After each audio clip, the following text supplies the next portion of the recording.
À la sortie du congrès sur la vocation, ce congrès Sources Hermès, en compagnie de Philippe Georges ou Georges-Philippe Thibault et d'Hubert Brun, et puis de Mireille Petit.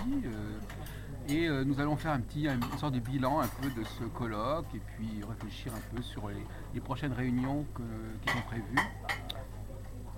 Et vous nous disiez tout à l'instant, Monsieur Thibault, vous rêviez d'une sorte de génome de l'astrologie, c'est quoi? Oui, moi j'aimerais, si c'était possible, on a le droit de rêver et d'émettre quelques hypothèses, qu'on puisse un jour réaliser avec les moyens modernes de communication qui existent maintenant, un génome de l'astrologie, c'est-à-dire de pouvoir mettre tout ce qui a été dit et fait et consigné de façon à pouvoir profiter de tout ce qui peut avoir été fait jusqu'à maintenant. C'est ça le principe du génome, c'est une mémoire globale, totale d'un domaine?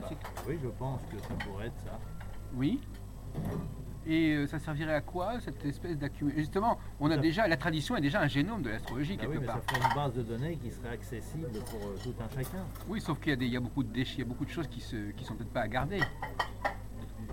Parce que autant au niveau de la nature, tout ce qui existe fait sens d'une certaine manière, autant au niveau d'un savoir, il peut y avoir des déviances, des idées un peu plus ou moins discutables qui se sont préservées et qui ne sont pas forcément immortelles. Parce que le génome, on l'utilise dans quel domaine en général? En médecine. Oui. Alors, oui, d'accord. Oui. Alors justement, ça nous permet d'embrayer sur le colloque que nous prévoyons au mois de mai sur l'astrologie entre le normal et le pathologique.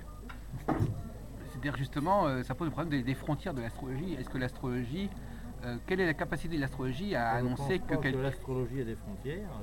Ah oui, c'est ça. Il n'y a pas de frontières, pour la bonne raison que Hubert Gaëtan Brun dépasse les frontières ou les limites permises et restrictives. Oui. S'il y a des frontières, alors là, je ne pense pas que ce soit possible de continuer à parler de quoi que ce soit. Avec l'astrologie converse, il ne peut pas y avoir de frontières. Vous pensez qu'on peut tout expliquer et tout étudier par l'astrologie, c'est ça que vous voulez dire? Je n'ai pas complètement dit ça. On peut essayer de comprendre certaines choses, et puis ce qu'on ne comprend pas, on peut essayer de l'affiner au fil du temps pour mieux comprendre certaines choses qui peuvent nous échapper à un moment, et peut-être essayer de mieux les cerner ou de mieux les approcher.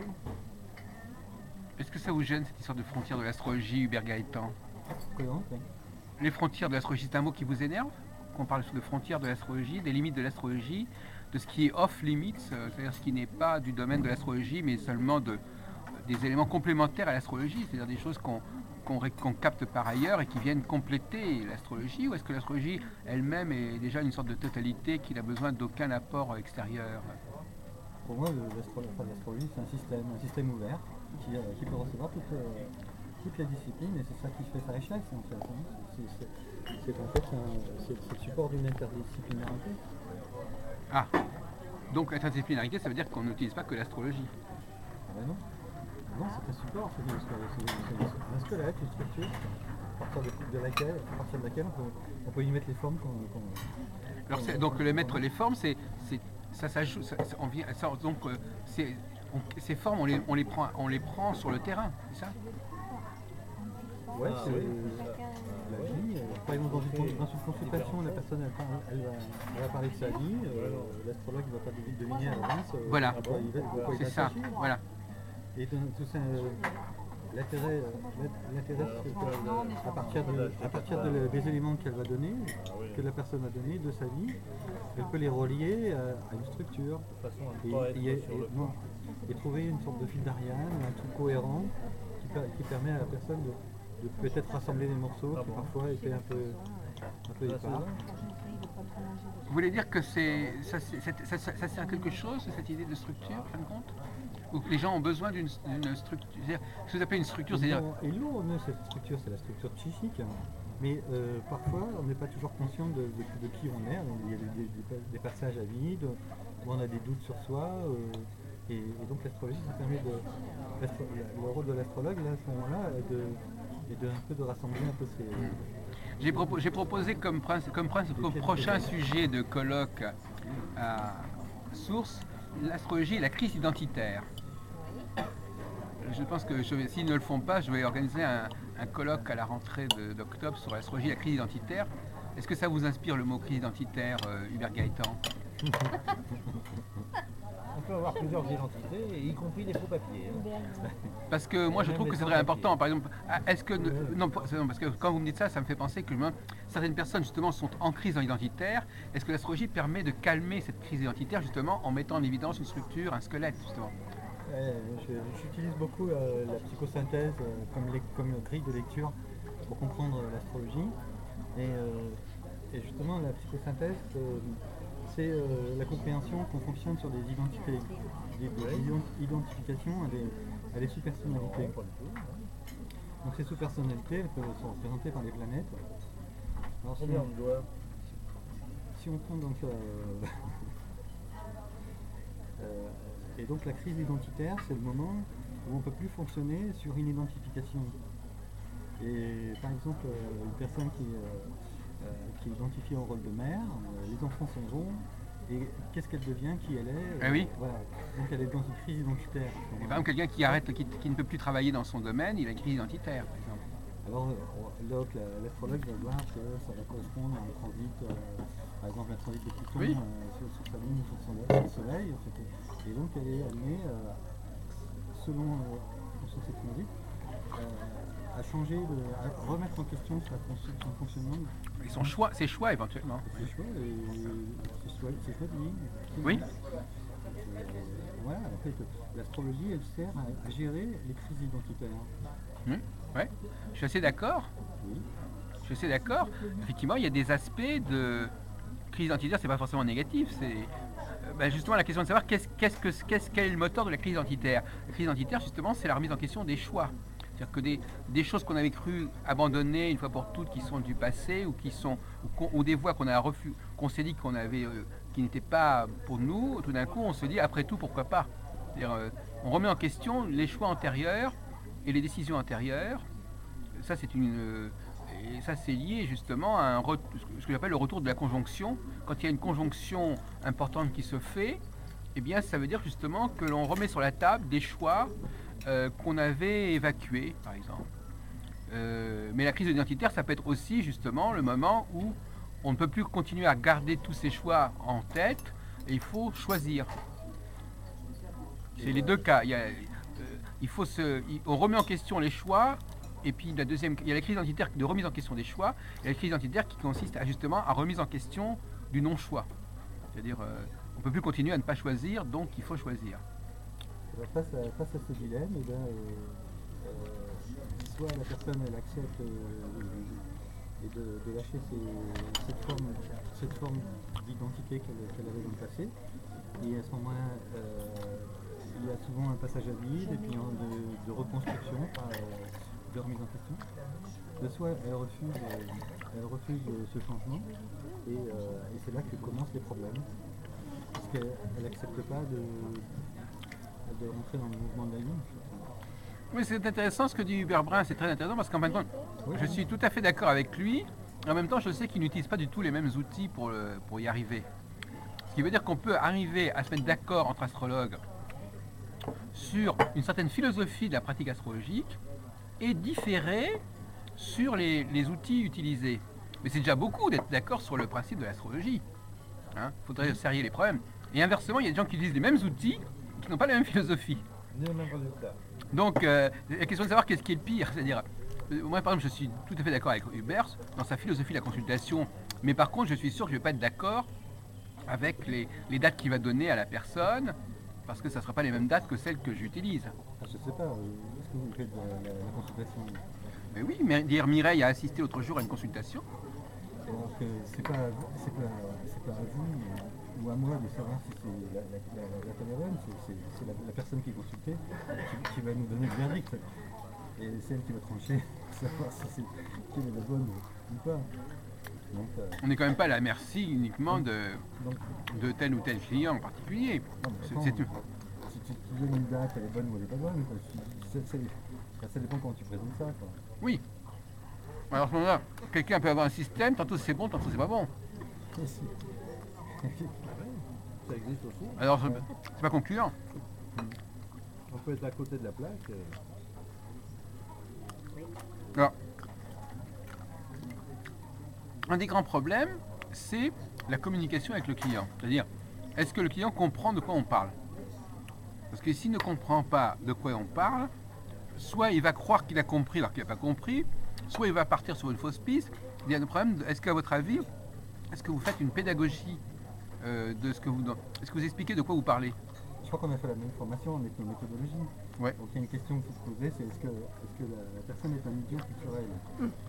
Et si on part du principe que la personne est un idiot, je veux dire, c'est même pas la peine de faire une consultation. Ça n'a aucun intérêt. Quoi. Donc la question, elle se pose pas.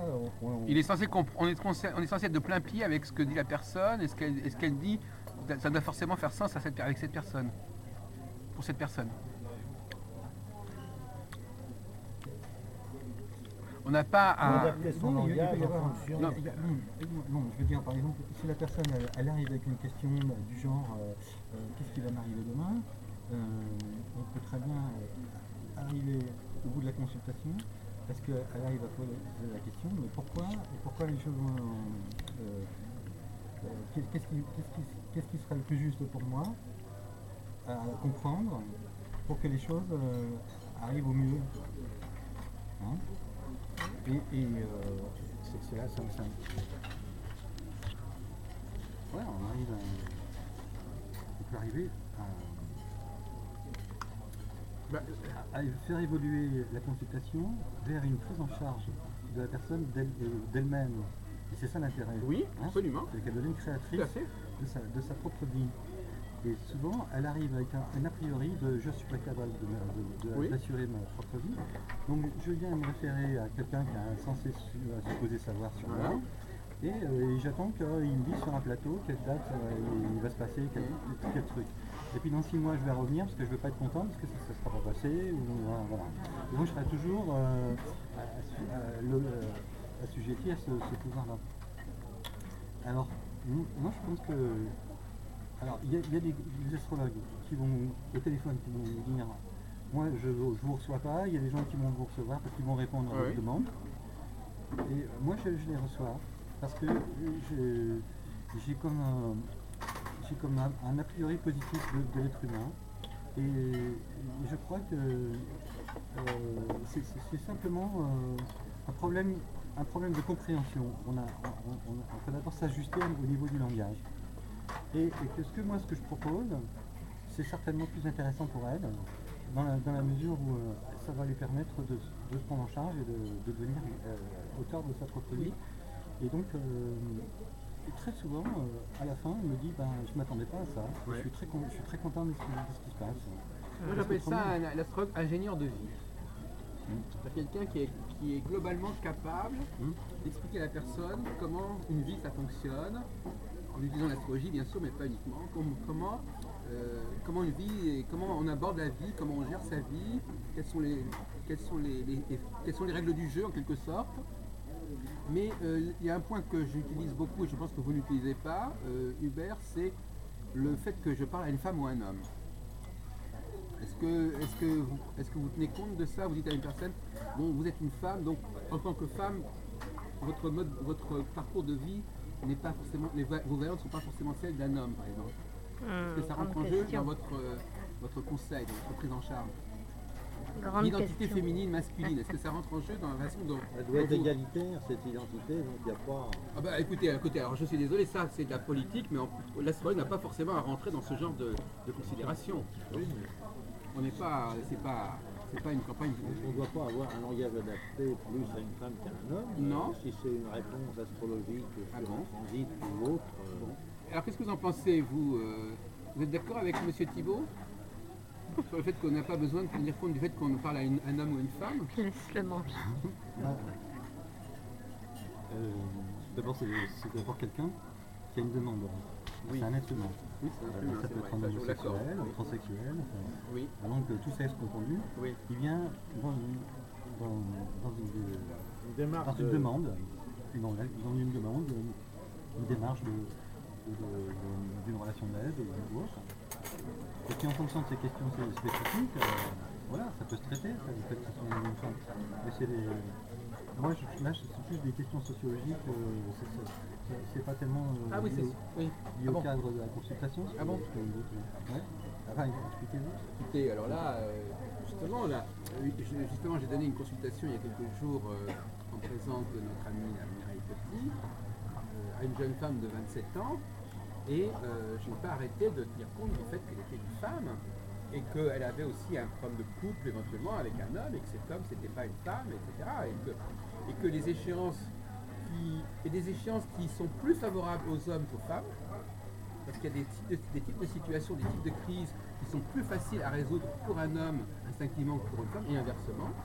Donc par conséquent, pour moi la conjonction par exemple, dont on parlait tout à l'heure qu'elle était une crise, un processus de retrouver la diversité des choix, à mon avis c'est difficile à vivre pour une femme. Parce que les femmes, elles ont cette vocation à choisir dans le système.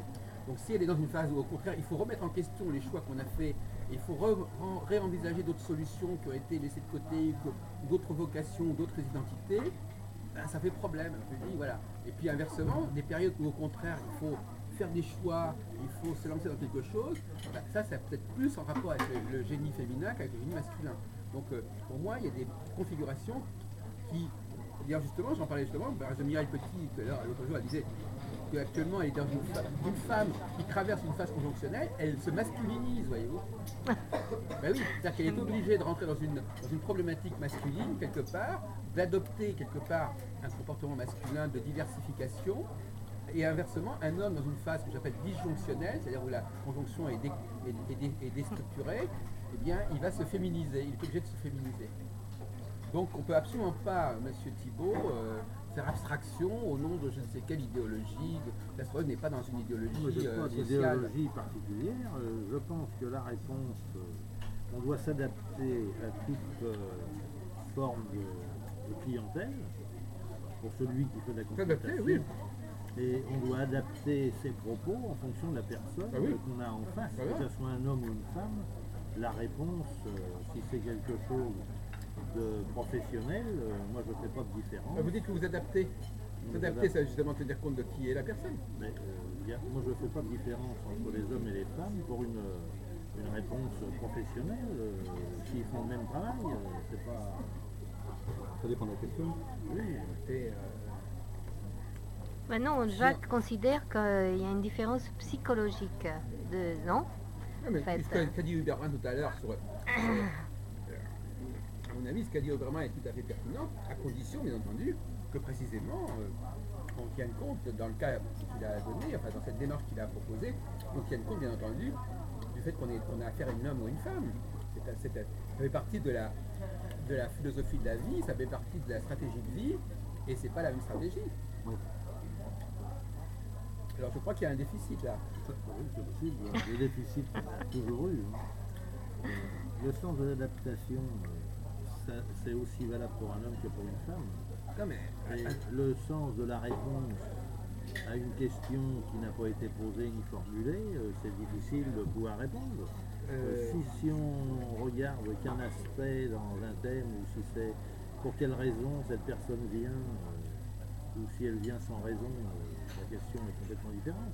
Non, mais il y a des aspects qui vont, il y a des transits, enfin, parlons de transit si vous voulez, parce que c'est un mot très général, mais que chacun peut accepter à sa façon.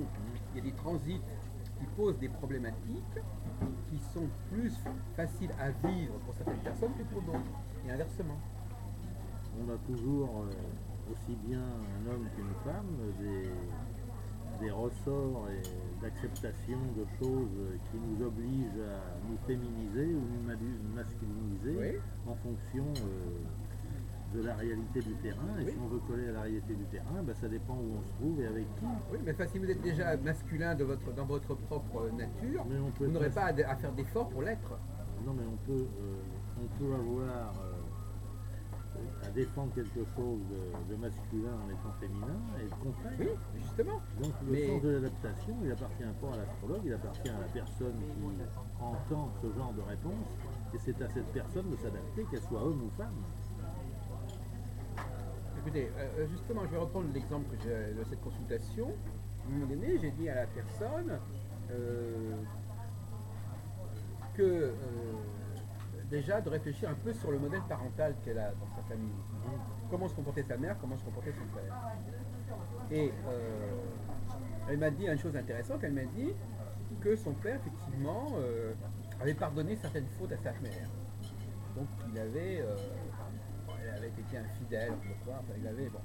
Et ça c'est un exemple, c'est un schéma qui peut marquer son comportement. Parce qu'il y a des périodes, des transits qui vont effectivement exiger de la personne de renouer avec certains choix, avec certaines personnes, avec certaines situations, donc de pardonner quelque part. Et s'il y a déjà eu un modèle qui a été dans ce sens-là, ça va favoriser. Donc il y a à la fois la question de est-ce que je suis une femme, est-ce que je suis un homme, mais aussi des modèles, des exemples que j'ai pu avoir du côté du père ou du mère, à moins que vous considériez, monsieur Thibault, que le père et la mère c'est la même chose encore.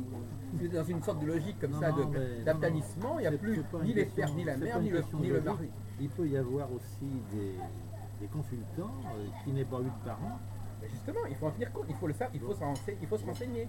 Alors, si le consultant ou la consultante n'a pas eu de parents, ou qu'elle n'a pas eu le carcan d'une éducation judéo-chrétienne et autres, ça va un peu tomber à plat, parce que si elle n'a pas eu de père ni de mère, ou qu'elle n'a pas eu de relation de pardon ou autre...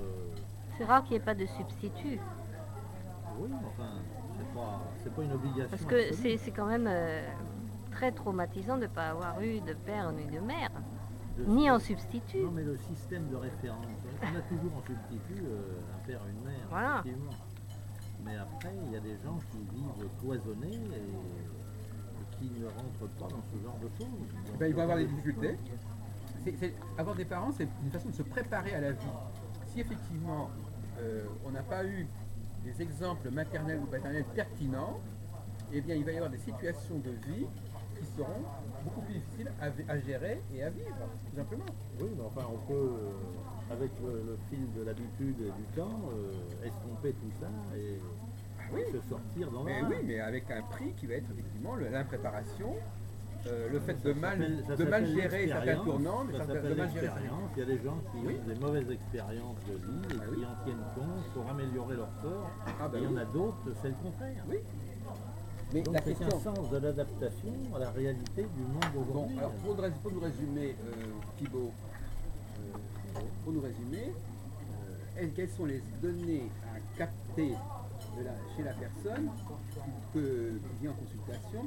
Est-ce que vous tenez compte du fait que du masculin-féminin, du fait qu'elle est homme ou femme, qu'elle a eu des expériences, des modèles paternels ou maternels élaborés ou pas? Et est-ce que vous la préparez à affronter des situations, des transits qui mettront à l'épreuve justement cette dimension dualiste du masculin et du féminin, ou est-ce que vous continuez sur un autre registre? Par exemple, je sais pas, vous avez vos planètes par exemple, vous avez des planètes. Alors vous avez Mars, vous avez Vénus, etc. Oui. Et ça c'est plus important pour vous que le fait d'être masculin ou féminin. Ça dépend. C'est une question piège. Non, il n'y a pas de question piège. Non, je veux dire, parce qu'on peut imaginer un astrologue qui évacue cette problématique du masculin et féminin et qui va remplacer ça par des problématiques zodiacales, des problématiques planétaires. On peut toujours trouver un élément de réponse ou susciter des questions plus profondes, ça dépend du moment, ça dépend ce que la personne est venue chercher ou entendre, quelle est sa problématique, si elle veut en parler avant ou si vous avez affaire à une espèce d'huître qui reste fermée en ne disant rien. Oui. Et elle peut tout entendre et n'a toujours rien dit. Alors en réalité ce qui compte c'est le retour. Et le dialogue, il y a des gens qui n'ont pas de dialogue. Oui. Moi je me souviens, une de mes collègues il y a plusieurs années, je la connaissais peu, elle était venue parce qu'elle savait que je faisais de l'astrologie et pour la mettre à l'aise, je lui ai dit tu n'es pas obligé de me dire quoi que ce soit. Enfin déjà vous savez que c'était une femme quand même. Oui, bien sûr. Mais non, mais c'est déjà intéressant comme information. Oui, je ne fais pas de consultation, ce que je fais derrière un mur. Non mais c'est déjà important. Alors, c'est déjà pas n'importe quoi ça. Je lui ai donc fait sa révolution solaire et elle ne m'a strictement rien dit. Oui. Alors ça m'avait un peu frustré et puis 15 jours après elle m'a dit ça décoiffe drôlement. Donc je trouve que le résultat était bon. J'avais pas à lui dire c'est ça ou c'est pas ça. Donc Alors justement, quelles sont les règles du jeu? Il n'y a pas de règles dans ce jeu. Par exemple, moi, l'autre jour, cette dame, elle me téléphone, je lui dis, moi, je ne fais pas votre thème. Je ne fais pas de thème. Nous aurons une consultation astrologique sans que je connaisse votre date de naissance. Elle a dit, je lui ai dit, c'est comme ça. Alors elle est venue, elle savait que je ne lui demanderais pas sa date de naissance, que je ne dresserais pas le thème, et que j'étudierais sa vie en tenant compte de certains cycles dans le monde, comme ça, des cycles mondiaux. Si elle a 27 ans, elle avait son retour de Saturne, inexorablement. Pas forcément. Pas dans mon système. Pas dans mon système, parce que moi, le retour de Saturne, il n'est pas lié au fait que... moi, ce qui m'intéresse, c'est si au moment de sa naissance, Saturne n'était pas dans une configuration significative, il n'y aura pas de retour de Saturne. Oui, enfin, il va bien passer quand même 28 ans après, au même endroit. Oui, mais pour moi, ça n'est pas signifiant. Pour moi, ce qui est intéressant, c'est que Saturne passe sur des points importants dans le cosmos, c'est-à-dire qu'il passe, par exemple, sur les grandes étoiles fixes, etc. Et voilà, donc c'est pas le point de départ n'est pas. Et je veux répondre, Monsieur Thibault, mais extrêmement précis à ce sujet. Moi, ce qui m'intéresse, c'est de montrer que les gens vivent des choses ensemble. Ça, c'est très important. Dans la consultation que j'ai donnée l'autre jour, j'ai dit la personne que vous avez en face de vous, elle a le même problème que vous. Je lui dis pas, il va falloir faire son thème. Non, je dis de toute façon. Alors, elle me prévoit, sauf que lui, c'est un garçon, vous êtes une fille. Donc la dualité, elle est là. Mais dans les deux cas, vous allez avoir cette confrontation, c'est un peu ce qu'on peut appeler la question du sphinx. Voilà, il pose la question. Donc, effectivement, si je tenais compte du moment de la naissance, eh ben, il y aurait un décalage. Hein, où la personne aurait son retour tel jour. Non, moi les gens, ils ont leur retour en même temps. Tout le monde a son retour en même temps. On va faire des consultations d'ailleurs collectives. C'est-à-dire, je prends 10 personnes et je... C'est pas le genre, c'est pas mon truc. Parce que pour moi, l'astrologie a une vocation à rassembler les gens, à montrer qu'ils ont un destin en commun. Ah bah moi, il y a des gens avec qui je veux pas avoir de destin en commun.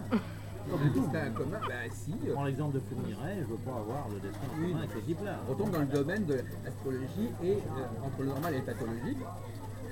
La pathologie n'est pas, c'est un élément qui va falloir considérer, mais elle n'est pas dans la droite ligne de l'astrologie. La pathologie, c'est quelque chose qui vient perturber le système astrologique. Il y a des gens qui intègrent cette pathologie dans le système astrologique, c'est ça le problème. C'est ça que je débat, psychologue. Effectivement, donc, d'une manière générale, moi je considère que la nouveauté de cette astrologie de l'orthophonie, c'est qu'au fond, nous avons tous, au même moment, il y a des périodes de crise qui sont communes à une société tout entière. Une société tout entière. Je fais ma crise. Oui. Et on voit bien qu'il y a des phénomènes collectifs. Il y en a qui s'en sortent mieux que d'autres. Faites attention. Oui. Dans les phénomènes collectifs, il y a des gens qui s'en sortent mieux que d'autres. Oui. Parce qu'ils ont plus le sens de la répartie, plus le sens de la résistance ou de l'adaptation. Et d'autres n'ont pas les armes pour ça et ils sont bouffés par les autres. Non, écoutez, mais c'est toujours comme ça. Donc, effectivement, vous faites des prévisions en astrologie. Ça m'arrive, j'essaye. Et quels sont vos... On parlait tout à l'heure, j'aime bien cette situation d'organisation de vie. Est-ce que vous pouvez dire à la personne, voilà, sur 10 ans, voilà, des rencontres majeures, les moments majeurs de qui vous attendent Si on regarde les transits des planètes lourdes, effectivement, on peut fixer des dates arbitrairement sur certains points du thème qui peuvent être significatifs, mais ce n'est pas une obligation absolue à chaque fois. Moi, j'affectionne particulièrement les révolutions solaires pour avoir la météo sur une année. Et je trouve que c'est intéressant, mais je n'oblige personne à me suivre sur ce genre de... Mais ça c'est difficile parce que vous ne pouvez pas tracer dans la consultation toutes les révolutions solaires. Mais non. Est-ce que vous pouvez donner à la personne une sorte de graphique des moments clés de sa vie à venir, en expliquant qu'à tel moment il y aura ça à faire, à d'autres moments il y aura autre chose à faire, et est-ce que ça obéit à une logique cyclique ou est-ce que c'est... La logique cyclique, oui, il y a une certaine logique cyclique avec les transits sur le milieu du ciel ou au fond du ciel ou sur tel type de planète, effectivement. Ça peut donner quelques points de... Mais comme vous utilisez beaucoup de facteurs, vous n'aurez pas une véritable cyclicité en fait. Alors, si on n'utilise qu'un seul facteur, la distribution des lettres va être rare. Oui, c'est amusant. Mais effectivement, moi je suis pour la... Je suis justement, alors la question de savoir qu'est-ce qu'on peut faire avec un seul facteur récurrent. Parce que le problème, je redonne la parole à Hubert Brun, le problème c'est la notion de récurrence qui est importante. C'est-à-dire de dire à la personne, voilà, vous allez vivre quelque chose que vous avez déjà vécu. Parce qu'il y a des vies, comme on pourrait dire que chaque conjonction c'est une nouvelle vie simplement. Donc quelque part, il faut quand même pouvoir se référer à des situations qu'elle a connues auparavant, qui se représentent, qu'il va peut-être falloir mieux vivre, mais qui ont déjà eu lieu. Parce que si chaque fois c'est différent, et si chaque fois ça a été différent, bah, on ne peut pas vraiment travailler. Hein, parce que par exemple, vous dites, ah, voilà, il y a eu un aspect majeur là, et puis un autre aspect majeur, mais ce n'est pas du tout les mêmes planètes. Bon, là, vous ne pouvez pas comparer. Vous ne pouvez pas donner une sorte de cyclicité cohérente et précise. Si on prend le cas de Jupiter, 5 x 12, 60, quelqu'un qui a 60 ans, Jupiter est passé 5 fois au même endroit sur son thème. Oui, voilà, c'est ça. Alors, si c'est pas un Jupitérien et puis qu'il ne répond pas aux injonctions de Jupiter, alors on est à côté de la plaque. Alors il faut quand même augmenter un peu le nombre de facteurs. Ah, alors bon, vous considérez, donc ça c'est une théorie selon laquelle vous considérez que il faut être marqué par une certaine sensibilité pour capter certaines configurations. Plus facilement. C'est pas une certitude absolue, mais plus facilement. Oui. Moi, je ne pense pas du tout comme ça. Je pense que nous sommes, en tant qu'êtres humains, réceptifs aux mêmes configurations, que nous sommes nés pour être marqués par certains cycles majeurs, quelle que soit notre date de naissance et quel que soit le fait que nous sommes des hommes et des femmes, et que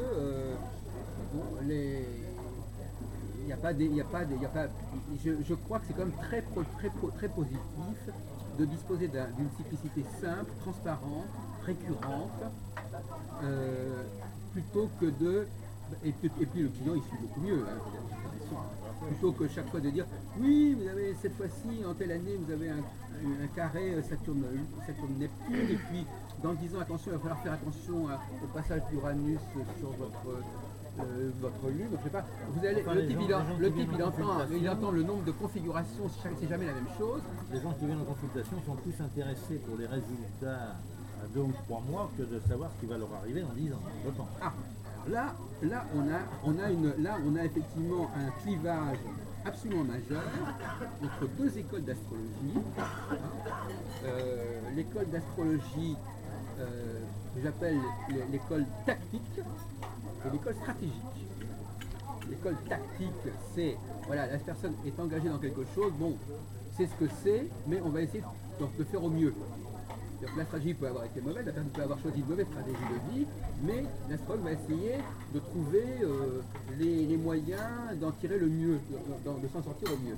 Et puis l'école stratégique à laquelle appartient, à mon avis, notre ami Hubert Brun et moi-même, c'est beaucoup plus de mener une politique à long terme, c'est-à-dire de dire, voilà, sur 10 ans, sur 15 ans, voilà, essayer de mieux organiser sa vie, de mieux structurer sa vie, et maintenant le côté tactique, c'est-à-dire le côté de comment on va s'en sortir, à quel point c'est relativement c'est laissé de côté.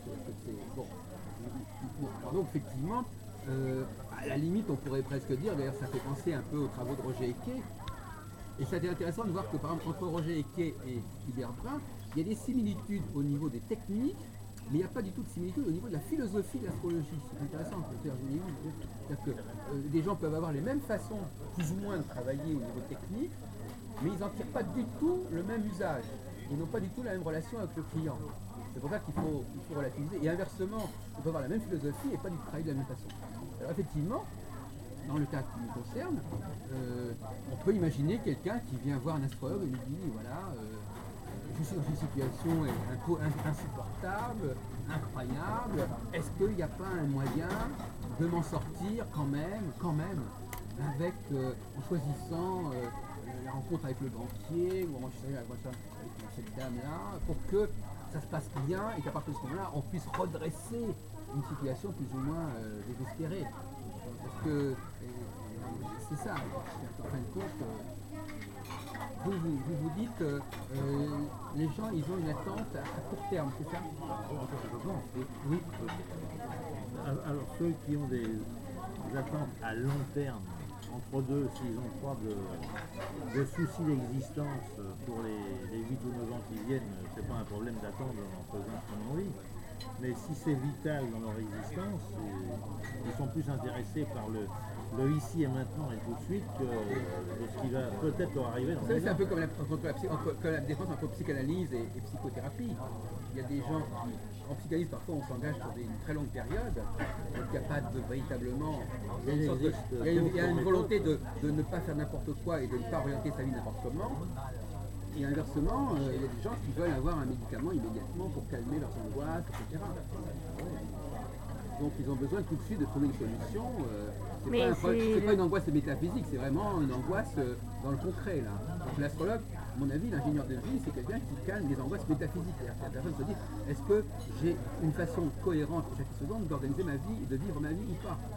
Il s'interroge sur le bien fondé de sa façon de vivre. Alors qu'il y a des gens, par exemple, qui disent, moi je vis comme je vis, et puis vous essayez de limiter les dégâts.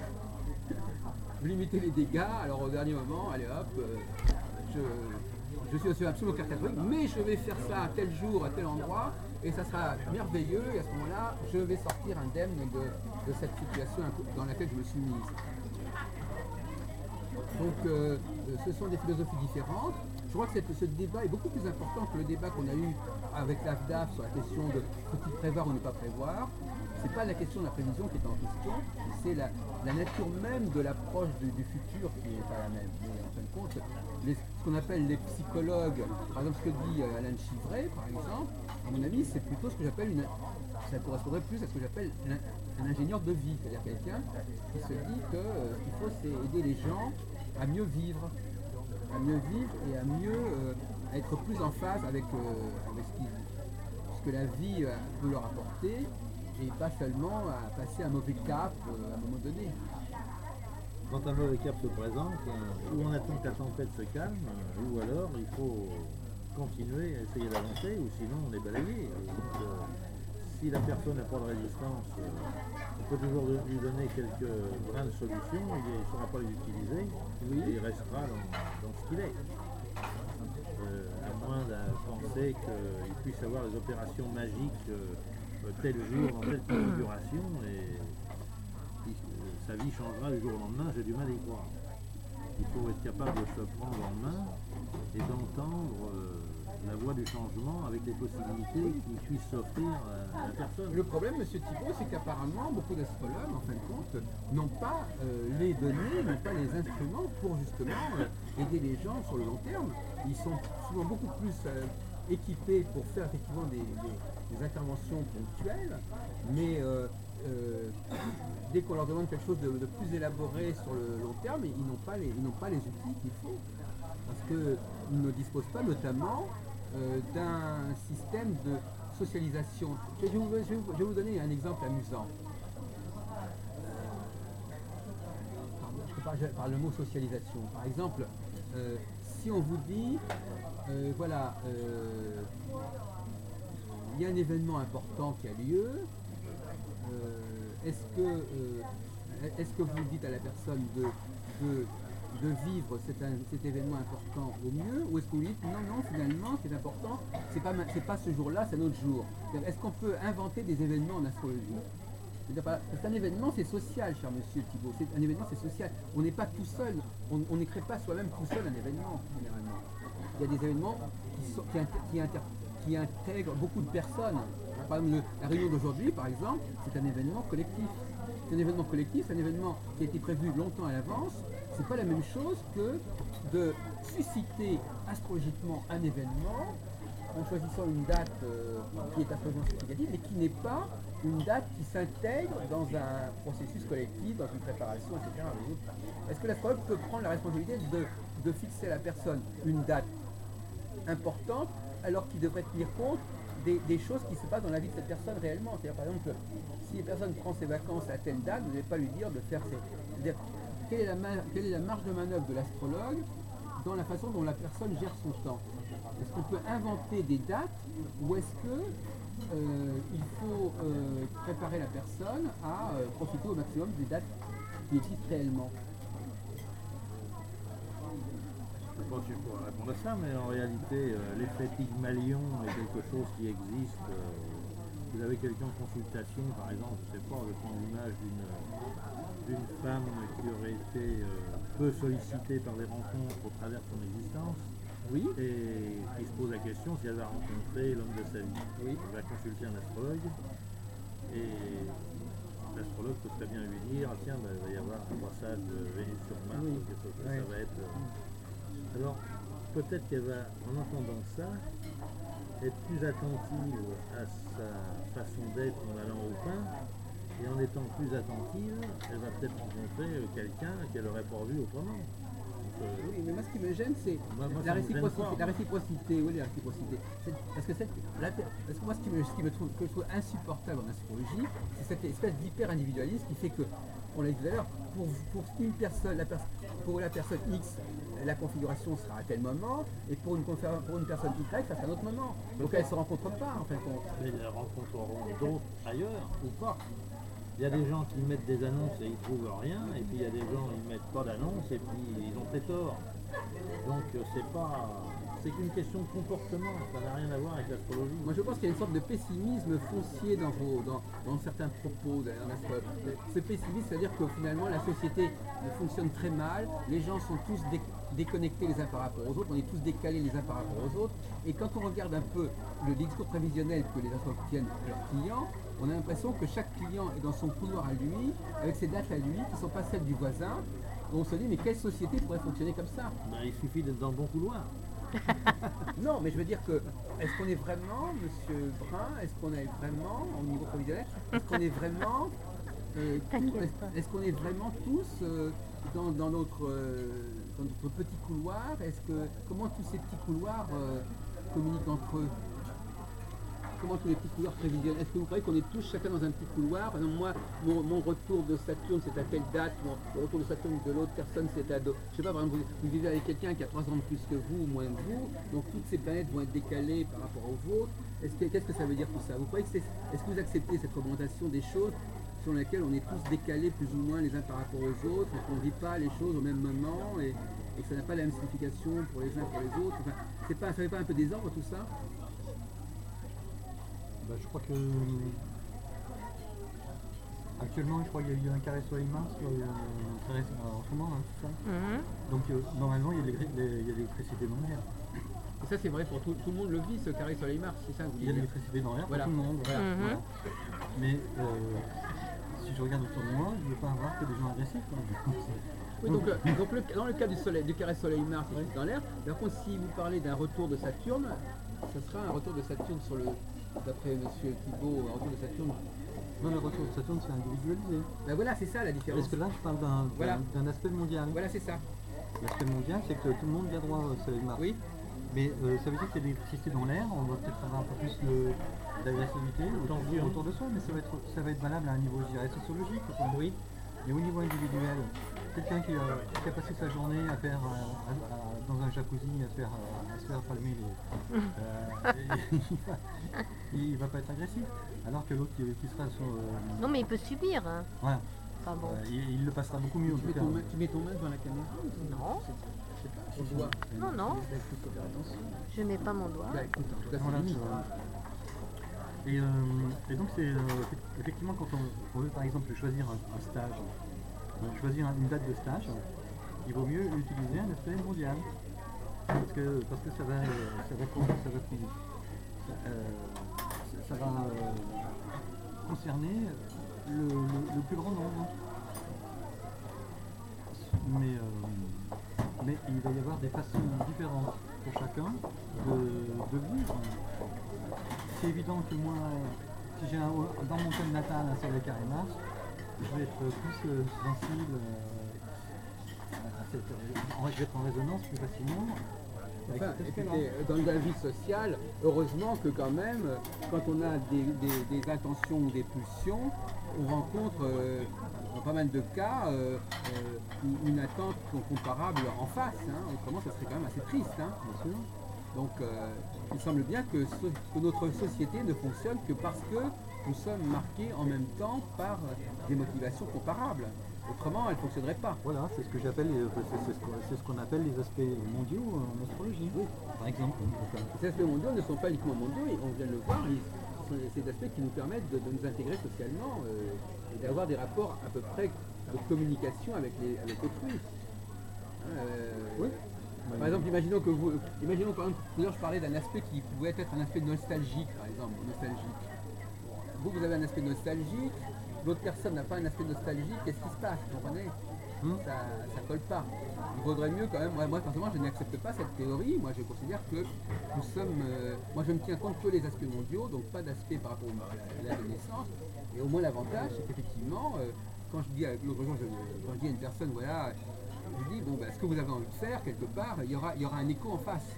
Je ne suis pas en train de l'introduire dans l'idée que peut-être en face, il y aura autre chose qui ne correspondra pas, que le type, il n'a pas les mêmes données planétaires, et puis que, donc, parce que ça, on commence ça devient un peu compliqué, là. Ça l'image de la complexité humaine. Écoutez, la complexité humaine, elle est déjà, entre l'homme et la femme, c'est déjà beaucoup comme complexité. Moi, je trouve que c'est déjà important.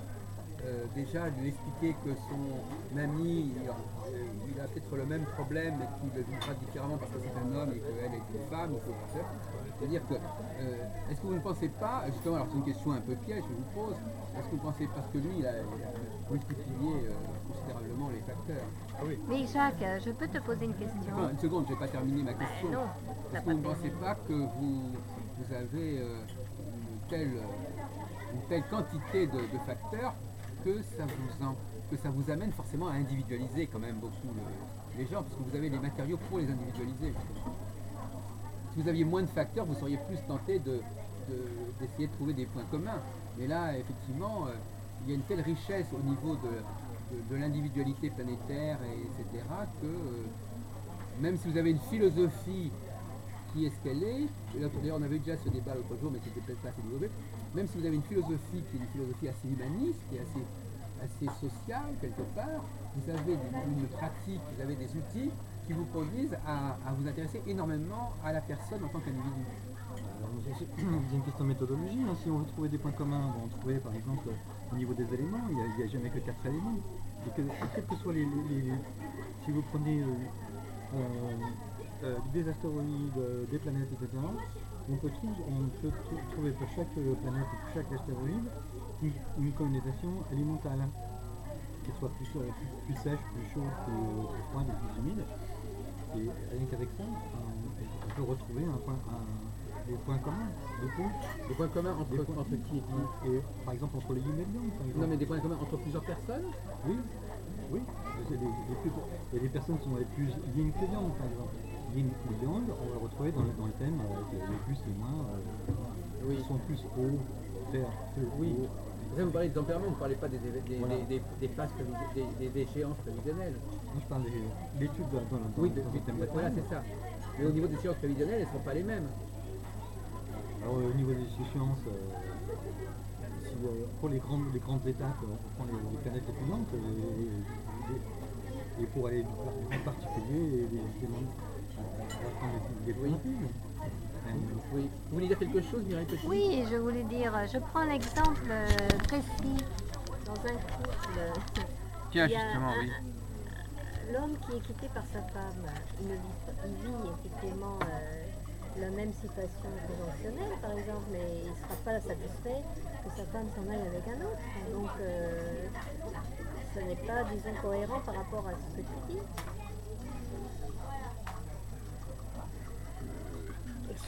Oui, c'est une bonne question, effectivement. Tiens, reprenez là, tenez, filmez un petit peu. On va fixer simplement là où. Là, voilà. Et s'il en était, disons, de la même conjonction que tous les deux, l'homme devrait être satisfait que sa femme le quitte.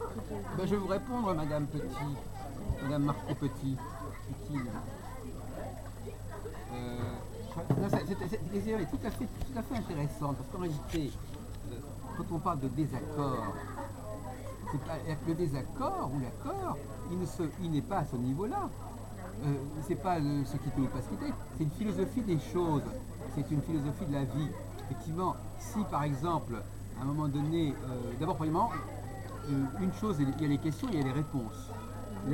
L'astrologie pose des questions et les gens y répondent. Alors ils répondent avec leur intelligence, chacun répond à sa façon aux mêmes questions.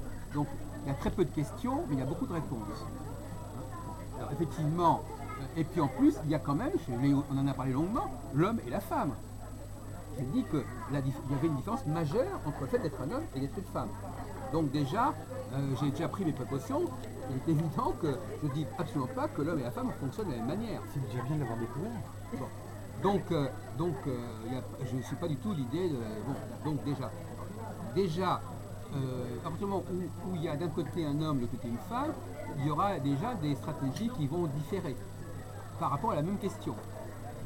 Bon, alors effectivement, selon la configuration sera plus facilement vécue par l'homme ou vécue par la femme. Alors, il y a des périodes où les femmes sont débordées parce que la situation qui se présente n'est pas une situation qui correspond à leur psychisme. Hein. Et elle correspond mieux au psychisme de l'homme. Et inversement. Par exemple, actuellement, en phase, là aussi tout dépend évidemment des structures astrologiques qu'on utilise, mais dans mon système à moi, en phase conjonctionnelle, la logique ce n'est pas de quitter qui que ce soit. Puisque dans une phase conjonctionnelle, on se rapproche des gens et on élargit au maximum, et on diversifie au maximum, donc les phases de choix ne sont pas des phases conjonctionnelles. Donc si quelqu'un... Moi j'ai des exemples actuellement de personnes qui sont en train de quitter une personne, le conjoint. Alors, s'ils quittent le conjoint, la question est de savoir pourquoi faire. Bon, si pour retrouver un ancien... Voilà. À ce moment-là, effectivement, si c'est au nom d'un processus de renouer avec le passé et de réactualiser certaines potentialités et certaines perspectives, alors là, c'est tout à fait logique. Bon. Oui, mais le mari n'est pas content. Le mari réagit mal à ça. Bon, alors c'est peut-être parce que c'est une phase conjonctionnelle. Si on était en phase disjonctionnelle, peut-être que le mari serait plus ou moins cool. Enfin, il accepterait ça mieux. Non, mais le problème, c'est qu'effectivement, ce que je n'ai pas dit tout à l'heure, c'est que nous avons chacun un passé qui nous est propre. Ce passé n'est pas astrologique, mais il existe. Effectivement, le passé, moi j'interroge les gens sur leur passé. Donc effectivement, les repères chronologiques, les repères de temps, les repères nostalgiques, les choses qui sont importantes pour nous, ne sont pas forcément importantes pour l'autre. Donc effectivement, le retour du passé de deux personnes peut les séparer, bien évidemment, puisque ce sont des passés différents, ils ont des vécus différents, ils ont des références différentes. Mais en revanche, ce qui ne va pas les séparer, c'est la problématique. C'est ça la problématique. La problématique sera la même. C'est-à-dire que la problématique de fait d'avoir affaire à ce passé sera la même. Donc c'est pour ça que je disais tout à l'heure, la question n'est pas de savoir si le couple se sépare ou pas. La question est de savoir qu'est-ce qui se passe dans la tête des gens qui sont concernés. Si ils sont tous les deux pris par une problématique de passé, eh bien ils sont sur la même longueur d'onde. Et ça ne veut pas dire qu'ils vont rester ensemble. Mais ils sont sur la même longueur d'onde.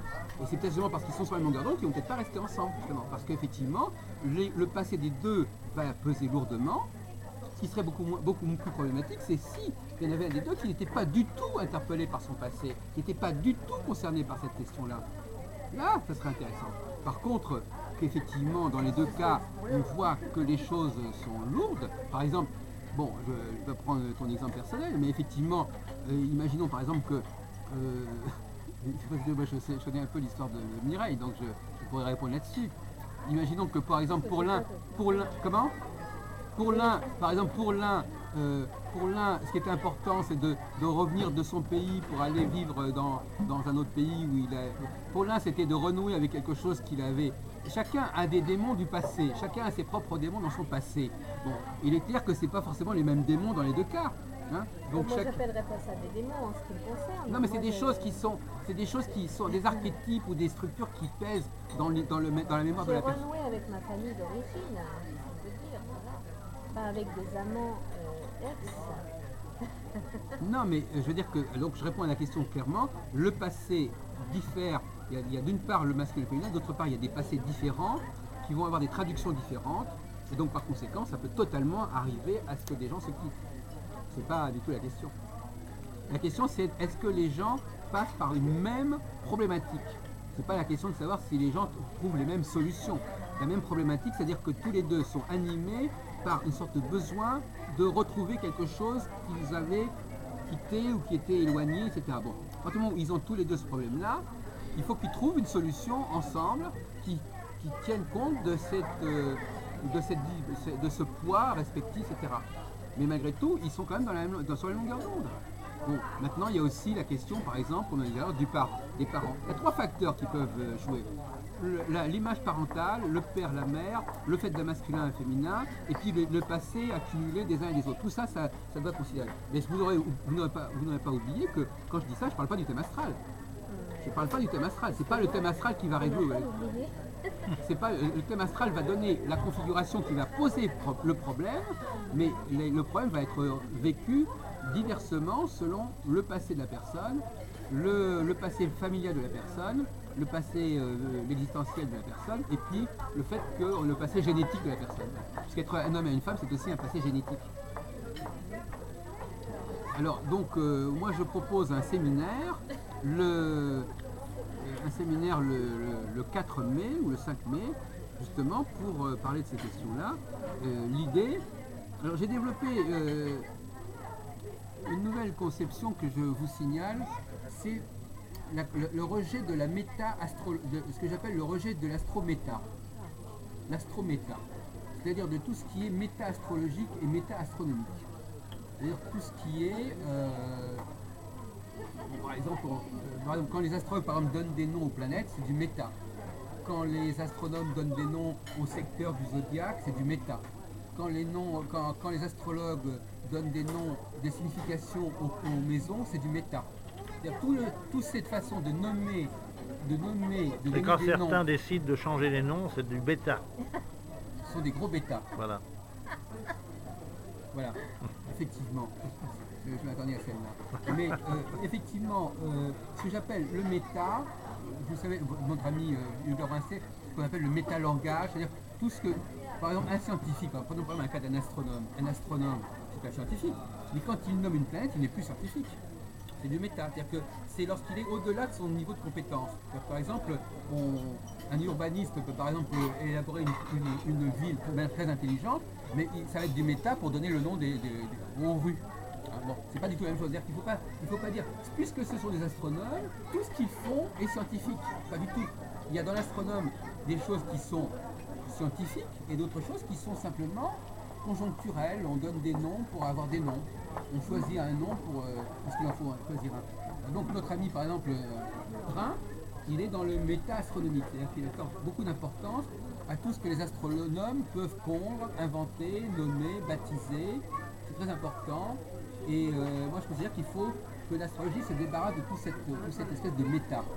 Et le méta, c'est non seulement tout ce que les astronomes ont pu inventer pour nommer, localiser, situer les astres les uns par rapport à eux, pour savoir de quoi on parle, mais c'est aussi tout ce que les astrologues ont greffé, ont brodé sur toutes les interprétations qui ont été brodées sur le méta-astronomique.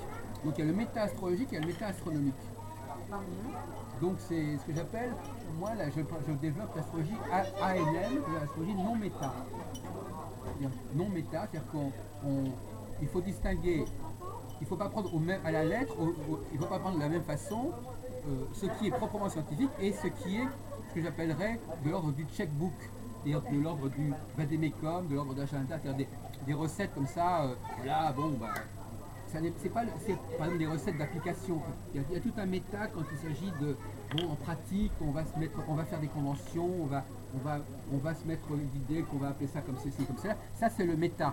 Et ce qui est le problème, par exemple, si on prend le cas de Jean-Pierre Nicolas, dont je parlais tout à l'heure avec Didier Gesselin,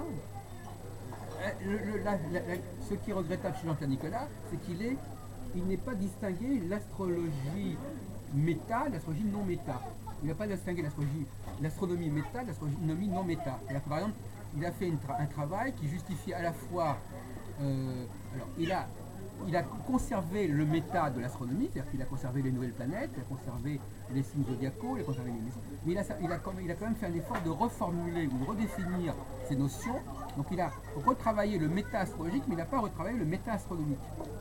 Alors, la réforme de l'astrologie, pour revenir au débat qu'on aura avec M. Eke le 6 mai, parce que je suis censé intervenir à la journée des réformateurs, la réforme de l'astrologie, elle passe justement par le fait de gérer autrement tout ce qui est du domaine du méta. C'est-à-dire de dire le méta, c'est du subsidiaire. Le méta, c'est des trucs qui ont été mis comme ça, on peut changer. Donc le méta, c'est quelque chose qui est interchangeable. Par exemple, si je dis aujourd'hui cette rue, on va plus l'appeler, on va la débaptiser, c'est pas la fin du monde. Hein. Si on me dit la rue Bobillot, par exemple, on va l'appeler la rue Albronne, c'est pas un problème majeur. Je veux dire, c'est un aléa de la vie. On change des. Voilà. Ça viendra. Donc ça, c'est du méta. Donc effectivement, il faut je tire la sonnette d'alarme au niveau du méta. Je dis qu'effectivement, si on arrive à dégager de toute cette gangue du méta, qu'est-ce qui reste? Eh bien ça, c'est vraiment la vraie astronomie, la vraie astrologie. Si on garde ce méta, ou si on ne le modifie pas, eh bien on a des trucs qui se sont accumulés au cours des siècles, comme ça, qui font une sorte de tradition, ce sont des scories qui se sont accumulés, auxquels on donne autant d'importance qu'à ce qui est vraiment au cœur. C'est ça le problème, c'est que le méta finit par envahir le non-méta. Donc là, nous sommes dans une guerre entre le méta et le non-méta. Est-ce que ça vous inspire des réflexions, Hubert? Par exemple, vous êtes très méta quelque part. Oui, je suis jungien, c'est bon. Vous êtes méta, donc... Oui. Et les jungiens sont méta. Oui. C'est-à-dire qu'ils... voilà, c'est ça. Donc, éclairer ma propre pensée. Oui. Ce que vous voulez faire, c'est faire mieux que Jean-Pierre Nicolas. C'est-à-dire aller au but. Il a défriché et vous voulez aller au bout de sa mission. Donc, il va transformer le symbole en signal. Et voilà, vous allez plus loin maintenant. Une astro-altronienne défrichée. C'est-à-dire qu'il a effectivement, remanié en partie le méta-astrologique. C'est-à-dire qu'il a repensé un petit peu le méta-astrologique, mais il a quand même conservé l'essentiel du méta-astronomique. Qu'il a pris trop au sérieux. Il ne faut pas prendre au sérieux le méta. Le méta, c'est quelque chose qui n'est pas à prendre au sérieux. Il ne faut pas le mettre sur le même pied que ce qui n'est pas méta. Le problème, c'est que les gens ne savent plus où est le méta, où n'est pas le méta. C'est comme le sida. Les gens les gens ne savent plus distinguer les cellules extérieures. On ne sait plus distinguer l'intérieur, l'extérieur, le supplétif de l'essentiel. Il y a un problème à ce niveau-là. Il y a partir du moment où donc, par exemple, les maisons, tout ça, par exemple, si on prend le cas des maisons, par exemple, les maisons en astrologie, eh bien, c'est du méta. C'est-à-dire qu'on peut très bien imaginer des astrologues qui ont inventé à un moment donné une sorte de checklist. Alors, je vais avoir une checklist, voilà, quelle question je vais poser à la personne, dans tel domaine, dans tel domaine. Donc, en tant que checklist, c'est très bien. Mais si j'intègre cette checklist comme un élément substantiel et inhérent au savoir astrologique, c'est là qu'il y a un problème. Vous voyez, il y a un moment donné, quand on regarde les maisons, on voit que c'est une sorte de checklist. Est-ce que j'ai bien posé des questions sur le domaine de l'argent? Est-ce que j'ai bien posé des questions, etc. Bon, très bien. Ça, c'est du... Bon, ce que je trouve incroyable, Monsieur Brun, c'est que les astrologues ne se donnent pas le droit d'inventer de nouvelles checklists. Ils ne se donnent pas le droit de renouveler ces catégories. Ils en ont le droit. Et si chaque astrologue renouvelait à sa manière le méta-astrologique, eh bien on s'en porterait beaucoup mieux, parce qu'on verrait bien à quel point le méta-astrologique est quelque chose de l'ordre du travail personnel, de convention personnelle, et puis qu'il y a un cœur commun. Mais maintenant, même le méta-astrologique est quelque chose qui est sacralisé, Figé. Moi, je vous encourage, par exemple, à inventer un autre système de maison, Monsieur Brun. Comme ça, au moins, on pourra respirer. On ne dira pas, il y a les maisons, ceci, etc. Pourquoi vous ne... Moi, je les élimine. Oui. Non, mais vous les éliminez, mais en réalité, vous ne les éliminez pas, parce qu'en réalité, de toute façon, dans votre pratique de l'astrologie, vous allez quand même avoir des catégories, des cases à remplir, quelque part. Mais vous avez raison, il faut les éliminer. En astrologie uranienne, on supprime les cases des maisons. Il n'y a plus de signes, plus de maisons.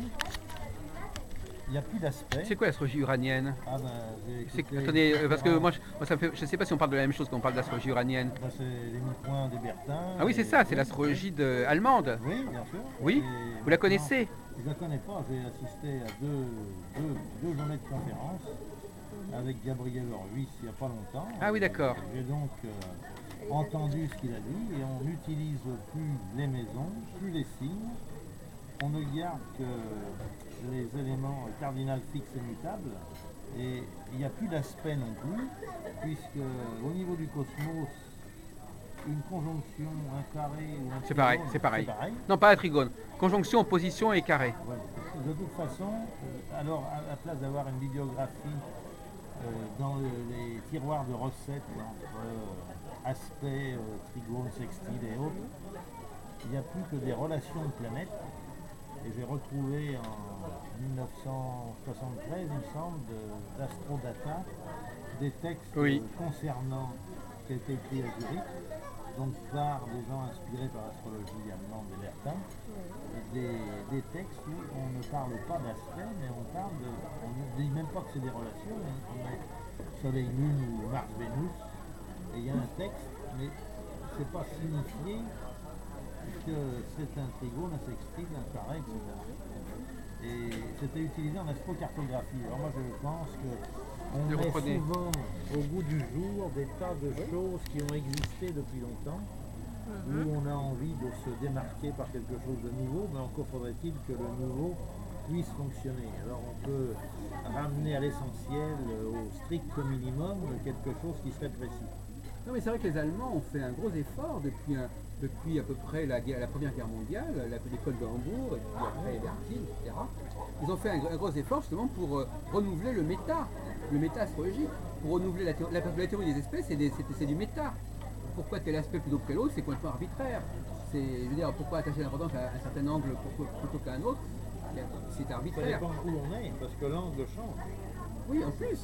Je veux dire que de toute façon, on peut très bien imaginer une autre théorie. D'ailleurs, c'est ce qu'a fait Kepler. Mais c'est arbitraire, mais justifié par la statistique également. Oui, alors attendez, au niveau des justifications ou des pseudo-justifications, là on n'en sort pas. Pour l'instant, on va essayer simplement d'analyser l'existence des jours. Comme disait notre ami Philippe-Georges Thibault, il y a quelque chose de figé. Quelque chose de figé. Et moi, j'encourage énormément les astrologues, effectivement, à user de leur liberté, parce qu'en usant de leur liberté, paradoxalement, ils rendent service à l'astrologie. Parce qu'il y a un domaine de liberté qui actuellement est fermé. Les astrologues ne s'autorisent pas à redonner d'autres significations aux planètes, même par exemple de changer l'ordre, par exemple l'ordre des maisons, changer l'ordre des maisons, changer l'ordre des planètes. Par exemple, moi ça m'intéresserait que quelqu'un dise tiens, on va avertir Mars et Jupiter par exemple, ou qu'on va avertir la maison 5 avec la maison 6, des choses comme ça, ou qu'on va considérer que les aspects, les bons aspects, les mauvais aspects c'est l'inverse. Voilà, ça c'est du méta. Il y a un travail, il y a un champ de recherche au niveau du méta qui est énorme. Et ça serait beaucoup plus simple parce qu'à ce moment-là, ça ne serait pas figé. Actuellement, le méta, il est sacralisé. C'est-à-dire qu'on est actuellement, les astrologues de 2008, ils pratiquent la même théorie des maisons, enfin la même signification des maisons que celle de Ptolémée au IIe siècle de notre ère. Mais exactement, mot pour mot. Et donc par conséquent, et ça c'est du méta pourtant, ce n'est que du méta. Et donc par conséquent, il n'y a aucune raison de ne pas bouger dans ce domaine-là. Parce que c'est pas le cœur de l'astrologie, c'est simplement des problèmes d'application. C'est des problèmes de savoir de quoi je vais parler avec le client, à partir du moment où on intègre le méta dans le modèle lui-même, finalement l'astrologie, moi je pense que c'est la maladie infantile de l'astrologie, ça. Le fait de ne pas remettre le méta à sa juste place, qui est une place subsidiaire, qui est une place purement conventionnelle, qui est une place purement heuristique, je emploierais le mot heuristique, c'est-à-dire ça peut donner des idées, voilà, on peut proposer, etc. Parce que par exemple, pourquoi... je vais vous donner un exemple, monsieur Thibault. Prenons par exemple simplement le nom des planètes. Je ne parle pas des planètes transsaturnées, je parle des planètes du septénaire. Pourquoi a-t-on nommé ces planètes comme ça? Donc je vais toucher à un sujet, alors, pour moi c'est du méta, parce que même le nom des planètes c'est du méta. Ce qui n'est pas du méta, c'est que les planètes existent. Moi, par exemple, pour moi, quand je dis Saturne, je n'entends pas Saturne. Vous l'appelleriez par templon, ça serait pareil. Simplement, il y a une planète A, une planète B, une planète C, qui entrent en conjonction avec une étoile A, une étoile B, une étoile C. J'ai absolument besoin d'aucune nomination. Je peux l'appeler Aldébaran ou non, je peux l'appeler Saturne ou non, mais pour moi, ça n'a si je donne un nom, c'est du méta. C'est-à-dire que vous pouvez l'appeler autrement, ça ne me gêne absolument pas. parce que je n'en tire aucune conséquence et aucune signification spécifique. Donc effectivement, je désigne, simplement. Je désigne parce qu'il faut désigner, et c'est tout. Effectivement, il faut arriver à à savoir ce qui est vraiment essentiel. L'astrologue, moi je dis toujours, l'astrologue, il faut laisser à l'astrologue, il a un énorme travail à faire, l'astrologue, il ne faut pas le faire à sa place. Il ne faut pas faire le travail à la place de l'astrologue. Alors justement, donc vous posez la question, le nom des planètes, vous savez très bien, par exemple, pourquoi est-ce qu'on n'a pas utilisé le nom de Pluton, par exemple, dans le septénaire? Parce qu'il n'était pas découvert à cette époque. Non, je parle. Le dieu était connu. Ah oui. Non, mais pourquoi n'a-t-on pas utilisé le nom de Pluton pour désigner, par exemple, Saturne? Bah oui, pourquoi? Voilà. Alors là, c'est là qu'on est aussi, encore une fois, dans le méta. Parce qu'effectivement, quand on regarde la mythologie, n'est-ce pas, on s'aperçoit que Pluton est un dieu absolument fondamental et beaucoup plus important que Saturne. D'ailleurs, il n'y a aucun rapport entre... Prenez-le, monsieur. Non, mais non. Allez-y, non, merci. Non, c'était pour moi, mais... Ah bah, au revoir. Non, mais je peux C'est pas. pour vous tous, mais... Il y a, si on regarde un peu si on regarde par... Bon, vous avez Mercure, Vénus, Mars, Jupiter, Saturne. Quoi. Jupiter, bon, vous avez Saturne. Bon, ce sont des... Alors, la question de savoir est-ce que ce sont des fonctions. Alors les gens s'interrogent là-dessus. Moi j'avais d'ailleurs envie de faire un colloque un jour là-dessus, sur la succession. Donc pourquoi tel ordre des planètes, pourquoi tel ordre des signes, pourquoi tel ordre des maisons, et pourquoi pas un autre ordre. Donc le méta c'est aussi ça. Dans quel ordre par exemple? Je ne sais pas pourquoi on mettrait la maison 1, pourquoi d'abord maison 2 et pas maison 3 avant, etc. Eh bien on s'aperçoit que des dieux comme, si on a mis le dieu de la guerre, Mars, on aurait pu aussi bien au même titre, mettre le dieu des océans Neptune et puis le dieu des enfers Pluton. Au moins ça aurait été cohérent, on aurait eu des dieux qui représentent chacun des domaines particuliers. Donc, et je vais vous expliquer, comment ils ont fait. Eh bien, moi je vous réponds, ils ont fait n'importe quoi. Les astrologues, parce que c'est pas les astrologues, contrairement à ce qu'on dit, les astrologues, c'est n'importe quoi. Non, ils ont fait n'importe quoi parce que ce qui est important, c'est comme si vous me disiez pourquoi est-ce qu'on a appelé telle rue, machin, et pas autrement. Comme ça, il faut donner des noms. Ils ont fait n'importe quoi, pourquoi? Parce que l'inconscient c'est n'importe quoi. L'inconscient c'est quoi pour, On ne fait jamais n'importe quoi. Eh ben, y a rien de... On ne vous a pas appelé Hubert Brun par hasard. Vous croyez qu'il y a une raison profonde pour qu'on vous ait appelé Hubert. Bien sûr. Bon. Bah C'est oui. d'ailleurs le nom d'un des frères de Barbeau. Parce que le père de Martine et de Robert Barbeau, il s'appelait Hubert Barbeau. Je ne sais pas si vous le saviez. Non. D'ailleurs vous avez... Oui, allez-y. Eh bien, Neptune a été découvert. Le nom de Neptune a été donné par qui et comment? Non, Neptune c'est en 1846 qu'il a été nommé. Ouais, je connais très bien, moi, c'est Barbeau. Oui, venez avec nous, venez. On a un colloque là. Venez, ça ne nous gêne pas, on enregistre. Ouais, oui, ça serait intéressant. Mais c'est au contraire, venez.